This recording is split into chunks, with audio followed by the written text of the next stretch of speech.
जय श्री देव नारायण भगवान की। इस तरीके से काला गोरा भैरू को बौना जी रवाना कर देते हैं गढ़गोटा के लिए और जंजीरों से मुक्त होकर के तारा बहन से गले मिलते हैं और तारा बहन से अब क्या बातचीत करते। तारा कहती है कि भाई मेरा कहना मान जा खांडे राव जी, अब राण के राजा के दरबार में जाना छोड़ दे और आज तू मर जाता इसके बाद भी तो राण के राजा के दरबार में नहीं जाता, इसलिए आज के बाद तू राण के राजा के दरबार में नहीं जाएगा। और भाई खांडे राव जी, अब आपको गढ़गोटा में जाना चाहिए क्योंकि गढ़गोटा के बाला देव जी ने आपकी ये जंजीरें कटवाई हैं और अगर वो जंजीर नहीं कटवाता तो आज तू मर जाता और तेरे साथ मेरे को भी मरना पड़ता। और ऐसी कोई बात नहीं है, गढ़गोटा में आकर के बाला देव जी ने गढ़गोटा को दोबारा से बसा लिया है और वहाँ जो भी बौली खेजड़े थे वो सब कटवा दिए हैं और वहाँ उनकी गायें रोज चरती हैं और वहाँ रोज जंगी ढोल बजते हैं और दूर दूर तक बौना जी ठाकुर बाला देव का परचम लहरता है और गढ़गोटा को लुमक झुमक सजा दिया है और वहाँ डेली पनियारियाँ डेली गीत गाती आती है और पानी भर के ले जाती है। और गढ़गोटा में जहाँ तेरा घोड़ा फिरता था वहाँ आज बाला देव की गायें चरती हैं और बाला देव ने अपने नीले घोड़े पर असवार होकर के और पूरे गढ़गोटा के आसपास के राजाओं को जीत लिया है। और आज गढ़गोटा में रुमझुम बाजने बाजते हैं, डेली रोज मंगल गान होते हैं और गढ़गोटा बहुत अच्छी तरीके से बस गई हैं। अब आप यहाँ से सीधे रवाना होकर के बाला देव जी के पास चले जाओ, अब आपको राण के राजा के दरबार में जाने की जरूरत नहीं है। इस तरह तारा दे भाई खांडे राव को बौना जी को समझाती है और अब खांडे राव जी कहते हैं, बौना जी कहते हैं तारा दे से कि बहन तारा दे, गढ़गोटा में बाला देव जी अभी नहीं आए हैं, अगर बाला देव जी आ जाते तो सबसे पहले आकर के मेरे से मिलते।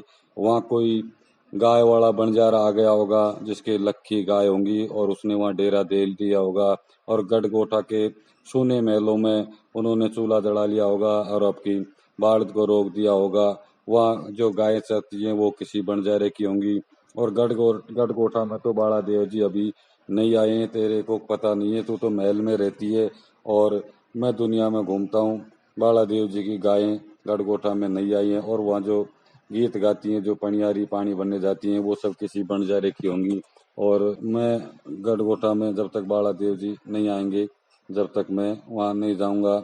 और तारा दे कहती है कि मैंने खूब पता लगा लिया, बाला देव जी आ गए हैं और गढ़गोटा में रहने लगे हैं और तू अपने गढ़गोटा में पहुँच जा, अब राण के राजा के दरबार में मत जाए और पाट दड़ावटों के अंदर जा कर के तू रहने लग जा। पाट दड़ावटों के ऊपर राणा खार खाता है और किसी दिन राणा तेरे को जीव से मार देगा और तेरी सिर की पागड़ी खेतों में गुड़ती घूमेगी, उस दिन मेरे से देखा नहीं जाएगा और अब तो गढ़गोटा में चले जा।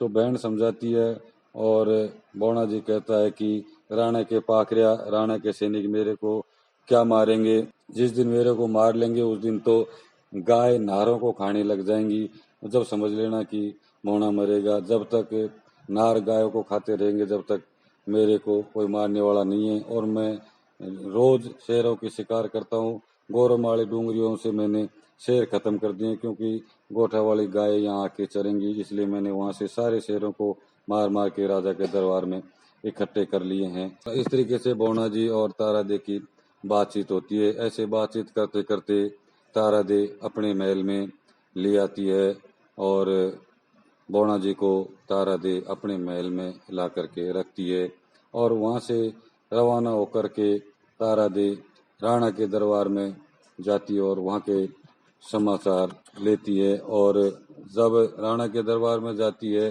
तो वहाँ के दरवाजे बंद थे और दरबान से तारा दे दरवाजा खुलाती है। तारा दे से दरबान कहता है कि तारा दे राणा के आदेश के बगैर कोई दरवाजा नहीं खोल सकता। तारा दे कहती है कि मैं तो राणा की बेटी हूँ, मेरे को दरवाजा कौन मना करेगा, मेरा तो ये पियर है, मैं कभी भी आऊँ कभी भी जाऊँ, मेरे को कौन रोक सकता है। इस तरीके से डोडीवान से दरवाजे खुलवा करके तारा दे अंदर राजा के पास जाती है और जा कर के क्या देखती है कि राणा के दरबार में चारों तरफ सैनिक बैठे हैं और वहाँ जीकारा से आपस में बातचीत हो रही है। उनको सबको ये पता है कि बौना मर गया है और बौना की दोनों आंखें ले जा करके राणा को दे दी और राणा ने दोनों आंखें ले जा करके रानी को दे दी। उसके बाद रानी ने कई दिन में भोजन किया। जब बौना मर गया ये मान करके उसकी आंखें देख ली। उसके बाद वहाँ रानी ने भोजन किया। वहाँ जो बैठे थे उनमें इसका पति भी बैठा था।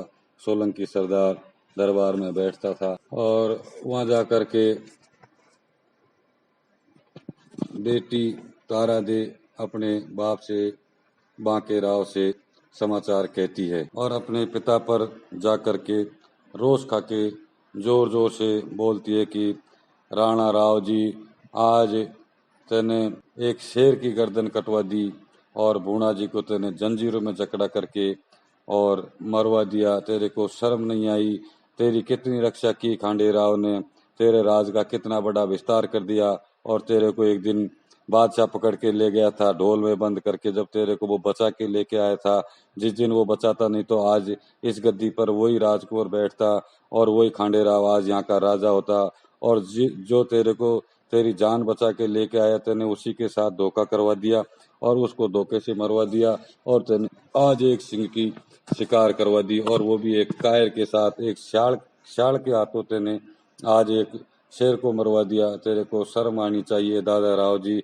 और मैं अगर जोर से बोलती हूँ तो आपको सुनाई देता है और मैं धीरे धीरे बोल ही नहीं जाती क्योंकि मेरे को आज गुस्सा आ रहा है। आज तूने मेरे भाई को मरवा दिया और जोर से बोलती हूँ तो मेरा पति यहाँ बैठा है। मेरे को, मैं राजपूत हूँ, राजपूत की नार हूँ, इसलिए मेरे को जोर से बोलना अच्छा नहीं लगता। लेकिन आज तूने जो दादा राव जी किया है वे बहुत बुरा किया है। मैं किस भाई के गले लग के रोऊंगी और कौन मेरा बात भरेगा? इस तरीके से राणा जी से बेटी राव की रोष खा करके भरे दरबार में बातचीत करती है। राणा राव जी से बेटी कहती है कि राणा राव जी, या तो मेरे को मेरे भाई बौना जी के दर्शन करवा दो, नहीं तो मैं अभी यहीं कटारी मार करके अपनी हत्या करूंगी और मैं यहीं दरबार के बीच में ही मरूंगी। दादा भाई बौना, इस तेरे राज का खुले चौड़े के बजट किवाड़ थे, जहाँ वो खड़ा हो जाता था वहीं तेरी राज के दरवाजा लग जाता था। तेरे राज पर कोई आक्रमण नहीं करता था और तेने ऐसे शेर को एक गीदड़ों के हाथ मरवा दिया। तेरे को शर्म नहीं आई? और मैं अभी मेरा श्रृंगार उतारती हूँ, अभी हाथी दांत का चूड़ा उतारती हूँ और अभी इसी महल में मेरा सारा सुहाग उतार करके और तेरे महल में अभी मैं तेरे दरबार में अपनी कटारी मार करके जान देती हूँ। और राणा के ऊपर गुस्सा खा करके तारा दे इस तरीके से कटार खींच लेती है और उसका पति विक्रम सोलंकी उस कटार को पकड़ लेता है। विक्रम दे सोलंकी तारा दे का पति उसके हाथ को पकड़ लेता है और राणा कहता है कि बेटी, आज तेने मेरी आंखें खोल दी और खांडे राव बहुत बड़ा वीर था और मेरी गलती होगी, मैंने उसको मरवाने के लिए भेजा। अगर तू बचा सकती है तो उसको बचा के लिया, मैं तेरे से कुछ नहीं कहूंगा। सैनिकों ने उसको मार दिया होगा तो कोई बात नहीं, और नहीं मार दिया तो उसको बचा के ला सकती है। मैं तो यही कर सकता हूँ। इस तरीके से वहां से तारा दे रवाना हो जाती है राणा को ये कह करके कि मैं बचाने जा रही हूँ, और तारा दे अपने महल में आकर के भाई भूणा से बातचीत करने लग जाती है और भूणा से आकर के कहती है कि भाई खांडे राव जी, मैंने राणा से हुक्म ले लिया है तेरे को बचाने का। अगर तू उसको दिख भी जाता है तो वो यही सोचेगा कि भाई तारा दे ने भूणा को बचा लिया।